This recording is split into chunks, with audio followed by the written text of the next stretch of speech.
berjalan dalam firman-Mu, hatiku siap.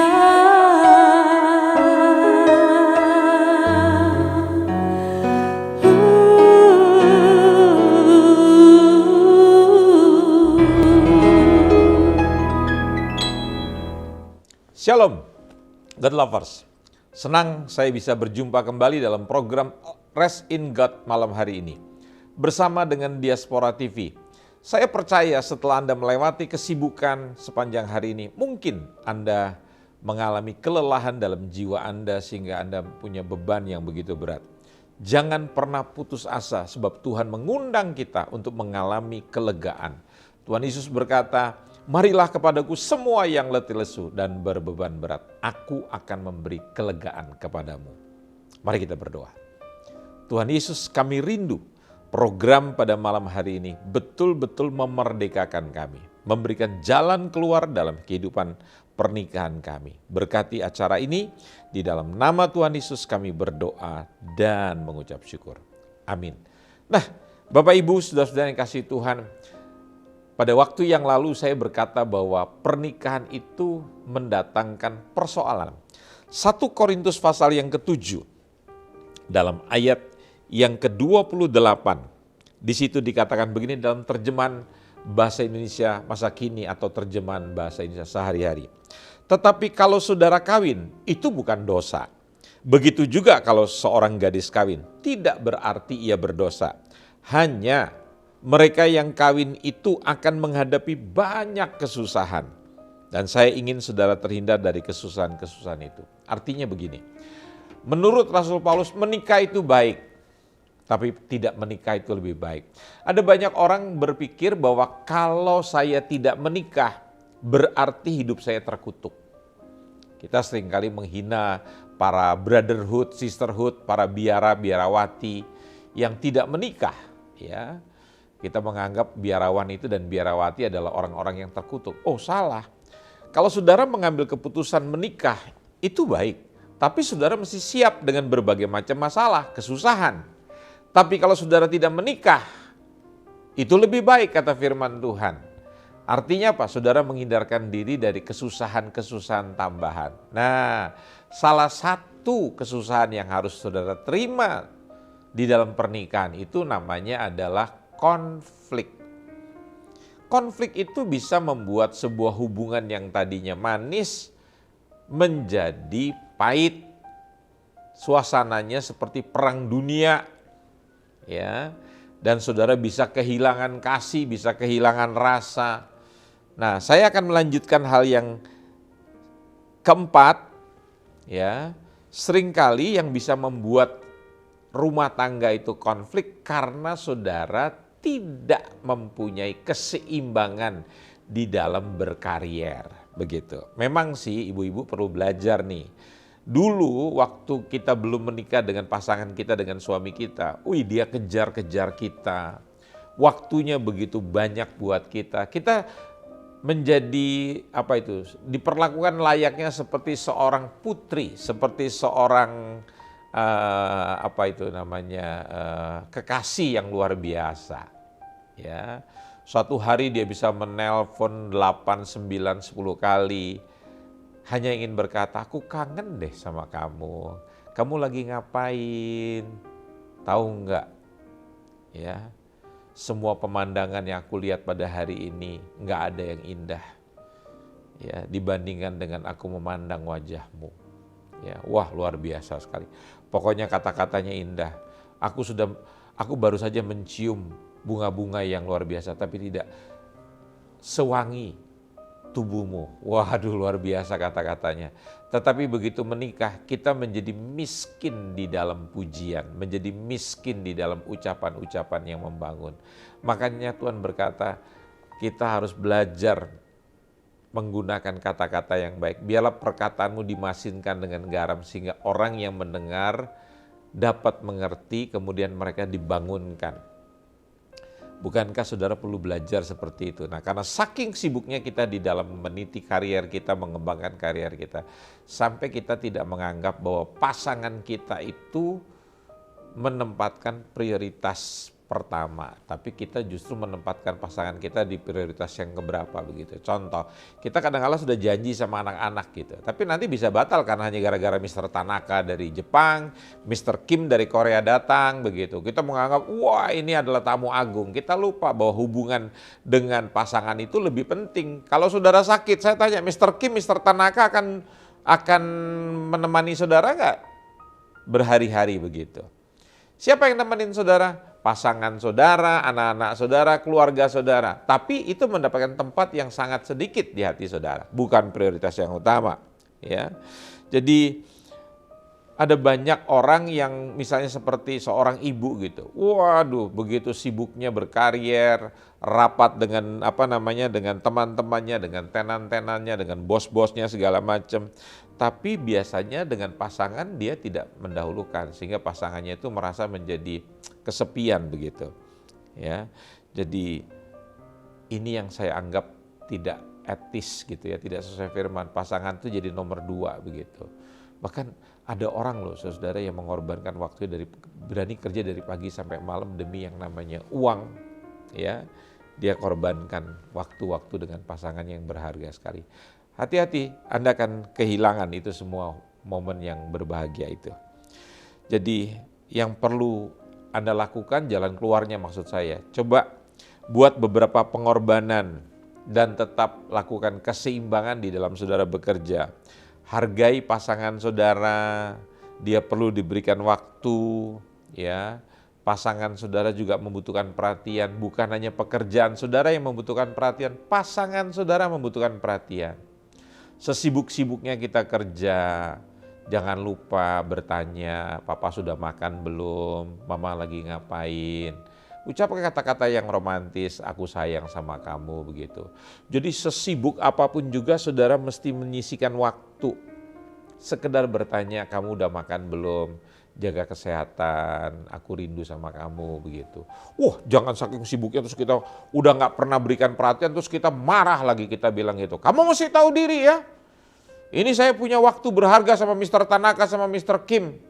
Ini kalau enggak proyek kita akan hilang begitu. Waduh.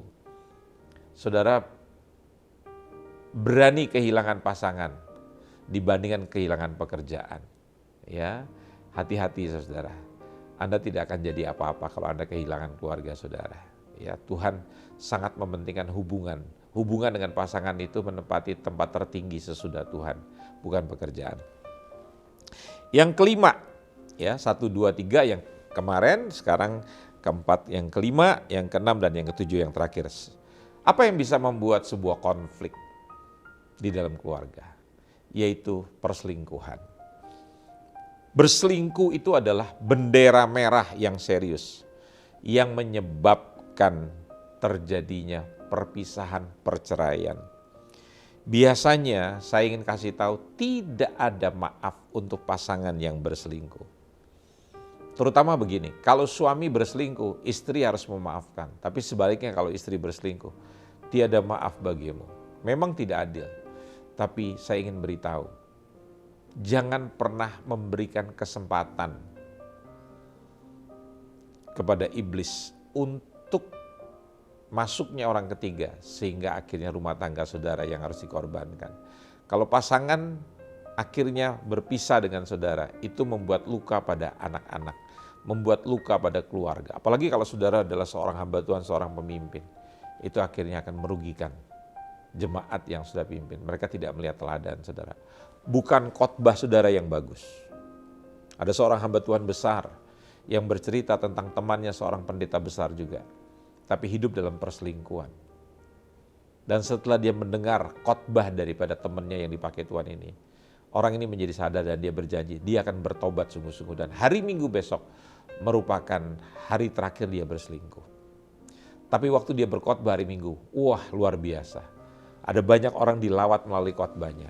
Dan begitu malam perenungan, waktu dia bersaat teduh dengan Tuhan, dia merasa gini, walaupun dosa saya masih besar, tapi saya tetap dipakai Tuhan. Apa maksudnya? Dia tidak pernah betul-betul bertobat dan meninggalkan perselingkuhannya. Sampai 2 tahun kemudian, pelayanannya hancur, hidupnya hancur. Saya mau kasih tahu, Tuhan tidak ingin menghancurkan saudara, tapi iblis sangat ingin menghancurkan hidup saudara, menghancurkan rumah tangga saudara. Ingat baik-baik kalau saudara sudah menikah, jagailah pernikahan saudara. Dan yang keenam, persoalan anak itu bisa memicu konflik. Biasanya suami istri bertengkar ketika dianggap tidak siap mendidik anak. Saling menyalahkan itu bisa menjadi pemicu pertengkaran. Coba lihat anakmu itu tuh. Itu karena kamu yang tidak memperhatikan. Terus istri juga nggak mau kalah. Tapi kan itu bukan tanggung jawab saja, kamu juga ikut andil. Wah, saling menyalahkan. Akhirnya apa? Terjadi konflik. Saya mendengar orang-orang di satu negara di Selandia Baru. Mereka itu setelah tahun keempat dalam pernikahan mereka baru ingin mempunyai anak. Pertanyaan, kenapa kok mereka setelah tahun keempat baru ingin mempunyai anak? Mereka ingin memperdalam kualitas hubungan mereka. Selama 4 tahun itu hubungan di antara pasangan suami istri. Karena nanti setelah menikah mereka harus membagi waktu mereka dengan anak-anak mereka. Jadi mereka mempunyai persiapan yang panjang. Ada baiknya kalau saudara ingin punya anak, saudara juga punya perencanaan. Dan bagaimana nanti kalau punya anak, apa saja yang akan diberikan, itu saudara mesti obrolkan berdua. Saudara juga mesti membaca, banyak mendengarkan seminar, ikut konsultasi. Jangan menjadi orang yang miskin di dalam pengetahuan. Sehingga saudara menjadi bodoh gitu. Umatku dibinasakan, kata Hosea, karena tidak berpengetahuan. Jadi kalau kita punya semangat tetapi kita tidak punya pengetahuan, itu juga akan mencelakakan kita. Jadi jalan keluarnya, diskusikan apa alasannya di balik masalah tersebut. Jangan menghabiskan waktu dengan frustasi yang terjadilah, udah nggak ada jalan keluar lagi, saudara pasrah. Ya, coba pada waktu saudara menghadapi konflik tentang pekerjaan saudara atau masalah anak saudara, coba duduk bersama gitu ya. Ngobrol, kita punya masalah begini, solusinya bagaimana begitu. Jangan saling menyalahkan, tapi dengan rendah hati. Habis itu saudara ajak pasangan saudara berdoa berdua, pegangan tangan berdoa. Percaya, Tuhan akan memberikan solusi pada hidup saudara.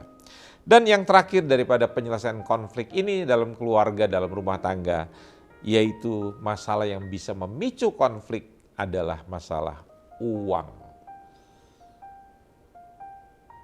Keluarga zaman sekarang itu mempunyai penghasilan 100, keluar 100, itu namanya impas. Dapat 100 keluar 70 atau 80, itu artinya saudara bijaksana, saudara bisa mengendalikan keuangan saudara.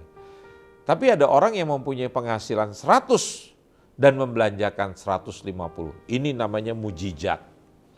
Dan ini banyak terjadi dalam keluarga sekarang. Bayangkan, hanya karena mereka ingin disebut keluarga yang berada, keluarga yang mengikuti tren, lantas mereka membelanjakan uang mereka melebihi limit kartu kredit mereka, melebihi limit daripada penghasilan mereka maksud saya. Kartu kreditnya limitnya 75 juta, tapi penghasilan saudara cuma 15 juta. Nah kalau saudara belanja di luar limit penghasilan saudara, itu artinya saudara sedang bunuh diri. Makanya sekarang banyak orang terlibat dengan pinjol. Ya, memberikan solusi keuangan, tapi saudara tidak pernah menghitung bunganya berapa. Oh, murah sekali Pak bunganya, cuman 2%. Loh, 2% itu sebulan, setahun 24%. Kita nabung uang di bank, bunganya itu cuma 1% lebih sedikit. Bank tidak bodoh, apalagi saudara pinjam dari pinjol, pinjaman-pinjaman online. Yang betul-betul bukan hanya mengikat saudara, tapi membunuh hidup saudara. Jadi terus terang masalah uang itu bisa menimbulkan pertengkaran. Ada banyak rumah tangga berpecah, bukan hanya berpecah, bercerai, pisah, resmi. Hanya karena masalah uang. Suami menggunakan uang untuk kepentingannya sendiri, sementara istri banting tulang untuk menghemat. Ya, bayangkan. Kasus keuangan ini adalah kasus yang sangat betul-betul mencuat di dalam keluarga pada hari-hari ini. Coba hentikan pertengkaran itu dengan saling menyalahkan satu dengan yang lainnya, berhenti. Ya, karena itu tidak akan pernah menyelesaikan. Nah, sekarang saudara coba belajar mengatur anggaran saudara. Saudara punya anggaran 1 bulan itu 100. Atur pengeluaran berapa. buat di amplop-amplop begitu. Ya, biasakan membelanjakan yang menjadi kebutuhan. Es krim bukan kebutuhan. Jalan-jalan di mall bukan kebutuhan. Pergi jalan-jalan ke tempat-tempat rekreasi bukan merupakan kebutuhan. Itu hanya keinginan. Jadi saudara kalau ingin membeli sesuatu yang lebih mahal begitu, saudara harus menabung, harus bisa menahan diri.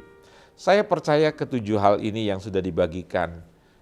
Kalau saudara mempelajari bagaimana jalan keluarnya, percayalah Kristus ada di dalam hidup saya dan dalam hidup saudara. Kristus selalu mengampuni orang yang bersalah kepada dirinya. Kita juga sebagai suami, sebagai istri harus besar pengampunannya, besar kasihnya kepada pasangan kita. Saya berdoa, biarlah konflik bukan membuat saudara pecah, tapi konflik mendewasakan saudara. Saudara menjadi orang yang punya rekam jejak, usia pernikahannya panjang, tapi kedewasaannya juga luar biasa. Saudara bisa mengampuni, bisa memaklumi, dan rumah tangga saudara tetap romantis, tetap indah. Kenapa? Karena di dalamnya ada dua orang yang sama-sama tidak sempurna, tetapi mereka bukan saling menuntut, tapi mereka saling memberi dan saling mengampuni, mereka saling mendoakan. Mari kita berdoa. Tuhan berkati setiap orang yang sudah menyaksikan tayangan ini, biarlah kami berubah. Kami percaya setiap konflik akan menajamkan kami, membuat kami menjadi lebih dewasa. Konflik bukan menghancurkan kami, selama kami berkonflik dengan benar. Berkati setiap kami. Dalam nama Yesus kami berdoa dan mengucap syukur. Amin.